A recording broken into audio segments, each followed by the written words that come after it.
Hello student, আজকের এই ভিডিওর টেস্ট পেপারের ভূগোলের 393 পেজের 1 নম্বর ও 2 নম্বরের সমস্ত প্রশ্ন সলভ করব। দেখো, একদম প্রথম প্রশ্ন, ক্যানিয়ন বা আই আকৃতির উপত্যকা সৃষ্টি হওয়ার কারণটি হলো নদীর নিম্নক্ষয়। তারপরে প্রশ্ন, হিমবাহের ক্ষয়কার্যের পদ্ধতি নয়, যতগুলো আছে সেগুলো দ্রবণটাই শুধুমাত্র হিমবাহের ক্ষয়কার্যের পদ্ধতি নয়। তারপরে সম্পৃক্ত বায়ুর আপেক্ষিক আর্দ্রতার পরিমাণ এটা হবে 100%। তারপরের প্রশ্ন, উল্কাপিণ্ড পুড়ে ছাই হয়ে যায় মেসোস্ফিয়ারে। তারপরের প্রশ্ন, চাঁদ ও পৃথিবীর মধ্যে সর্বনিম্ন দূরত্বের অবস্থানকে বলে পেরিজি। তারপরের প্রশ্ন, নিম্নের কোন স্রোতটি শীতল স্রোত?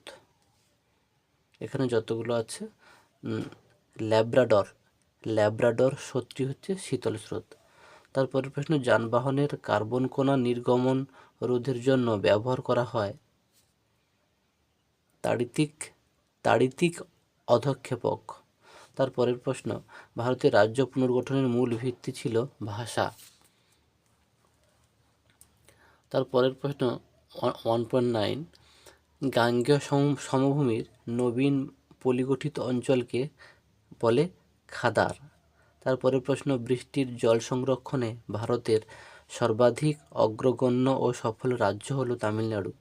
তারপরের প্রশ্ন, ভারতের কেন্দ্রীয় গম গবেষণাগারটি অবস্থিত পুসায়। তারপরের প্রশ্ন, ভারতের শ্রেষ্ঠ তথ্য প্রযুক্তি শিল্প কেন্দ্রটি বেঙ্গালুরুতে। তারপরের প্রশ্ন, একটি করমুক্ত বন্দর হলো কান্ডালা। তারপরের প্রশ্ন, 74 পূর্ণ M/7 মানচিত্রের সংখ্যাসূচক স্কেল এটা হচ্ছে 1:1,00,000। ওকে, তারপরে দেখো আমরা শুদ্ধ অশুদ্ধতে যাব, মানে বিভাগ ক্ষয়ের উত্তরগুলো করব। দেখো, একদম প্রথম প্রশ্ন, অর্ধচন্দ্রাকার তির্যক বালিয়াড়ি শিব বালিয়াড়ি নামে পরিচিত। এটা অশুদ্ধ, এর শুদ্ধটা হবে বারখান বালিয়াড়ি। তারপরের প্রশ্ন, ওজন ঘনত্ব মাপার একক হলো ডবসন একক। এটা শুদ্ধ। তারপরের প্রশ্ন, উষ্ণ স্রোত ও শীতল স্রোতের মধ্যবর্তী সীমারেখাকে বলে হিমরেখা। এটা অশুদ্ধ, এটা হবে হিমপ্রাচীর। এটা শুদ্ধটা হবে হিমপ্রাচীর। তারপরের প্রশ্ন, বিষাক্ত আর্সেনিকের প্রভাবে জাপানে মিনামাটা রোগ হয়েছিল। এটা হবে অশুদ্ধ, এর শুদ্ধ হবে পারদ দূষণের ফলে। তারপরের প্রশ্ন, থর মরুভূমির চলমান বালিয়াড়িকে বলে ধ্রিয়ান। এটা হবে শুদ্ধ। তারপরের প্রশ্ন, ভারতের সর্বাধিক জনঘনত্বপূর্ণ রাজ্য হলো বিহার। এটা হবে শুদ্ধ। তারপরের প্রশ্ন, ভারতের ভূবৈচিত্র্য সূচক মানচিত্র তৈরি করে সার্ভে অফ ইন্ডিয়া। এটা হবে শুদ্ধ। তারপরে দেখো আমরা উপযুক্ত শব্দ বসিয়ে শূন্যস্থান পূরণ করব। দেখো, একদম প্রথম প্রশ্ন, হিমশিঁড়িতে সৃষ্ট হ্রদকে বলে, এই যে দেখো, প্যাটার্ন অস্টার। তারপরের প্রশ্ন, ভ্যান অ্যালেন বিকিরণ দেখা যায় বায়ুমণ্ডলের ড্যাশ স্তরে? ম্যাগনেটোস্ফিয়ার স্তরে ভ্যান অ্যালেন বিকিরণ দেখা যায়। তারপরের প্রশ্ন, একই স্থানে দুটি মুখ্য জোয়ারের মধ্যে সময়ের পার্থক্য 24 ঘন্টা 52 মিনিট।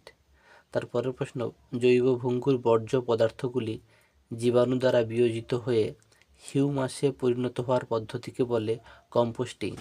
তারপরের প্রশ্ন, লৌহ ইস্পাত শিল্প একটি ড্যাশ কাঁচামাল ভিত্তিক শিল্প? অবিশুদ্ধ কাঁচামাল ভিত্তিক শিল্প। তারপরের প্রশ্ন, দক্ষিণ পূর্ব রেলপথের সদর দপ্তর কলকাতায়।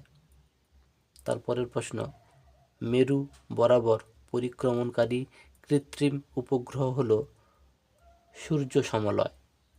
ওকে, তারপরে দেখো 2.3, একটি বা দুটি শব্দ উত্তর দাও। একদম প্রথম প্রশ্ন দেখো, বহিঃবিধৌত সমভূমির মাঝে মাঝে সৃষ্ট গর্তগুলিকে বলে কেটল, কেটল বলে। ওকে, তার পরের প্রশ্ন দেখো, বায়ুপ্রবাহের মাধ্যমে একদম দেখো এই যে উপরে, বায়ুপ্রবাহের মাধ্যমে তাপের অনুভূমিক স্থানান্তরকে বলে অ্যাডভেকশন। এই যে দেখো লেখা আছে অ্যাডভেকশন।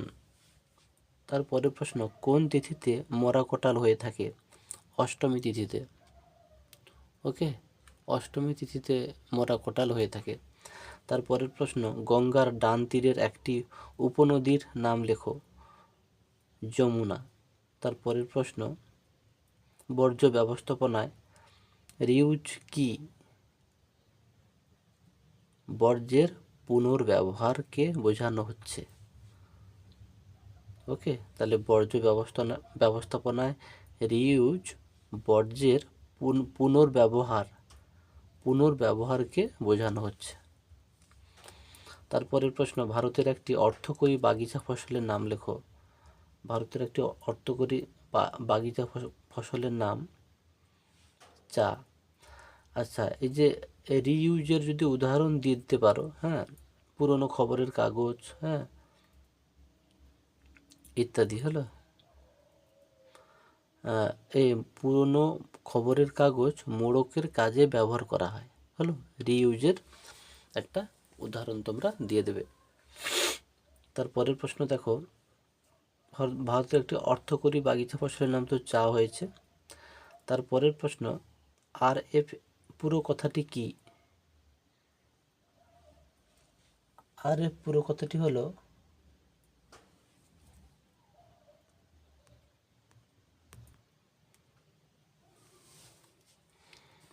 দেখো এটা রিপ্রেজেন্টেটিভ।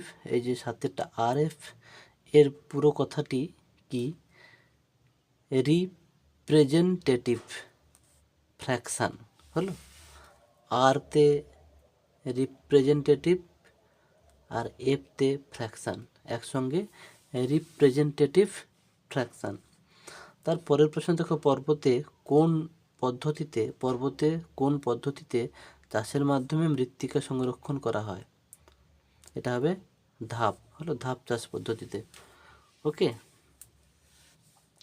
ধাপ পদ্ধতিতে চাষের মাধ্যমে মৃত্তিকা সংরক্ষণ করা হয়। এবারে দেখো বাম দিক ডান দিক মেলাবো আমরা। দেখো এটা খুব সহজ। চিল্কা সোজা লিখবে বঙ্গোপসাগর, ভারতের ডেট্রয়েটে সোজা লিখবে চেন্নাই, কারেওয়ার সোজা লিখবে কাশ্মীর উপত্যকা, আর বোরার সোজা লিখবে স্থানীয় বায়ু। এবার দেখো আমরা 2 নম্বরের প্রশ্নগুলো করব। একদম প্রথম প্রশ্ন দেখো, বারখানের সংজ্ঞা দাও। দেখো উত্তর দেখিয়ে দিচ্ছি।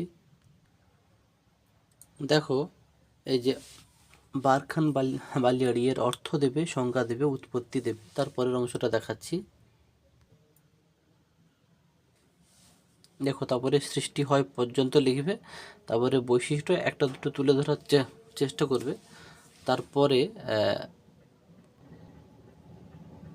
তারপরেই উদাহরণ হিসেবে এই অংশটা দিতে পারো। হলো বা এই মানে পরিলক্ষিত অঞ্চল বলে এই অংশটা পুরোটাও লিখতে পারো। উদাহরণ দিয়ে এই লেখাটা লিখতে পারো, বা পরিলক্ষিত অঞ্চল দিয়েও এই লেখাটা লিখতে পারো। ওকে, তারপরের প্রশ্নে যাচ্ছি।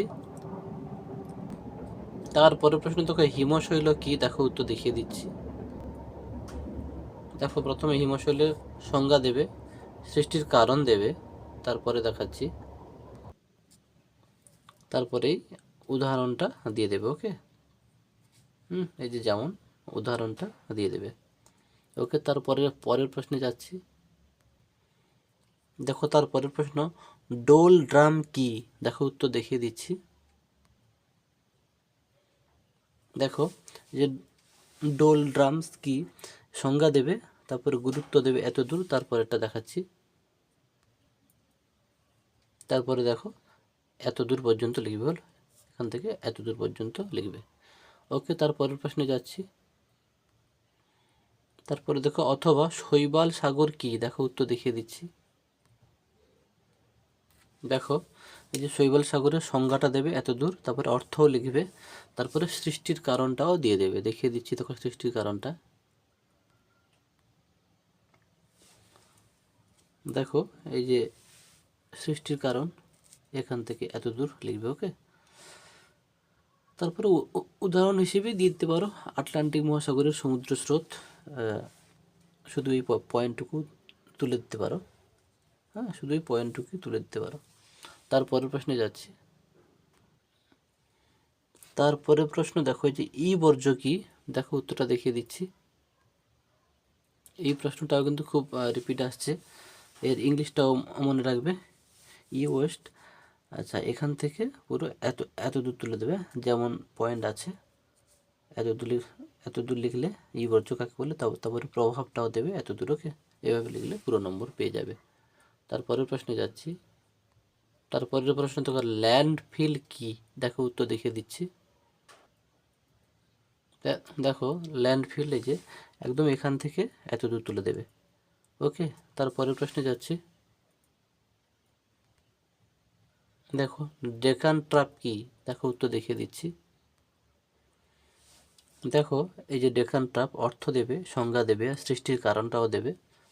তারপর অংশটা দেখিয়ে দিচ্ছি। এত দূর পর্যন্ত লিখবে, তারপরের অংশটা দেখাচ্ছি। তারপরে তাই এই মালভূমির ডেকান ট্রাপ ট্রাপ নামে পরিচিত, এত দূর লিখে অবস্থান দেবে, তারপরে বৈশিষ্ট্য কয়েকটা দেবে। ওকে, তারপরের প্রশ্নে যাচ্ছি।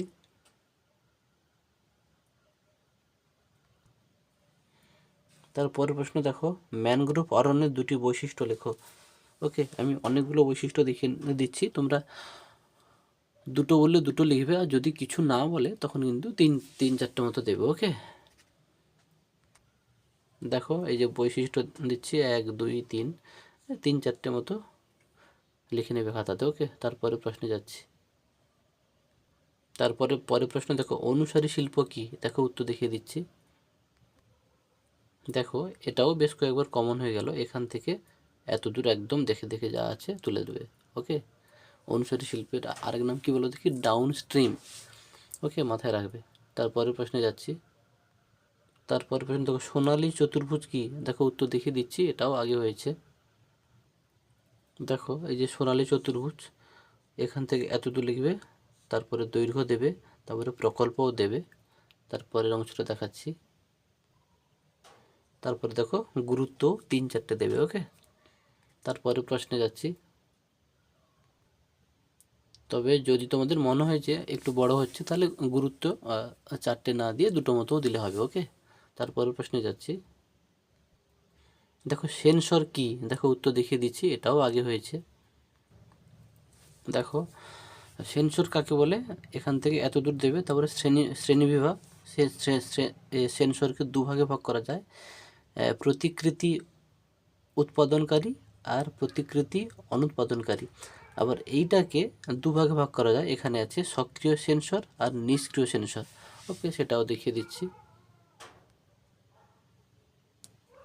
দেখলে যে এটাকে আবার সক্রিয় সেন্সর আর নিষ্ক্রিয় সেন্সর, ইংলিশে অ্যাক্টিভ সেন্সর এবং প্যাসিভ সেন্সর। ওকে, তারপর দেখো শেষ প্রশ্ন উপগ্রহ চিত্র বলতে কী বোঝো, দেখো উত্তর দেখিয়ে দিচ্ছি। এই দেখো এই উপগ্রহ চিত্র কাকে বলে পর্যন্ত শেষ পর্যন্ত লিখবে। মোটামুটি এটা এত দূর পর্যন্ত লিখলেই হবে। ওকে, তাহলে এই পেজ নম্বরটা শেষ হলো, আমরা পরের পেজ নম্বরে যাচ্ছি। তোমরা চেষ্টা করবে চ্যানেলটাকে সাবস্ক্রাইব করে রাখার। আমরা যতটা পারি, যতদূর সম্ভব বিভিন্ন বিষয়গুলো পরপর দিতে থাকবো। ওকে, ঠিক আছে, রাখি।